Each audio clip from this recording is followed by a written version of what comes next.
The history of this church here in Harare, it was actually started by a lady with the name of Gladys Madikane as a sewing project, whereby they would actually start a ministry.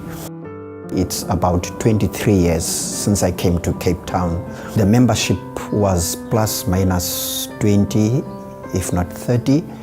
And then when I take over with my wife in the ministry here, the number started growing. This little building was becoming small. And then the idea came that we break the wall to extend it, and also the kitchen that is there and the little strong room. There on the site there is a container. In that container, part of it we store the material for the building, and also we've got a classroom where the men folk meet and the women folk meet and the youth. There is a kind of a competition when the weather is quite friendly. Sunday morning we have got classes, e.g. we call it beginners class, that is for membership. They meet on the side, and some meet inside the church and some meet in the kitchen, and that is quite a challenge. There will be community activities around where the church is. There are very few big churches that can accommodate those needs. For example, if we've got a funeral, we would have to go to hire a hall and find a bigger space. Some people will identify a home when the home is actually there as a building place of hope. The site adjacent to the church was actually earmarked for a crèche. A certain lady was trying to put up a crèche, and then she came to us and said, I give you this site. And the municipality started selling the site to us. And so the building started. And we were building by utilizing our local church members over the weekends, where they will do the labor and hire 2 guys who do the bricklaying.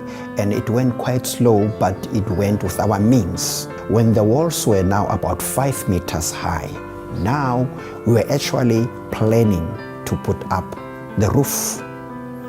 Then the sudden wind came. 11 September 2015, the walls came down. Those buildings were reduced to rubble. We felt, discouraged. But now, the hope is now rising.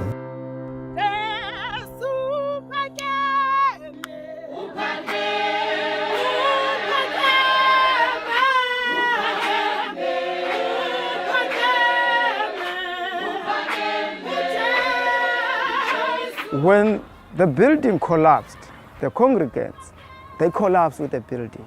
But we have managed to say, yes, the building itself physically has collapsed, but what is inside? Jesus Christ, the Spirit of our living God, has it collapsed? If that Spirit of our living God has not collapsed, let's go on. We might have built the church up to 2 meters. We might have done that to glorify ourselves.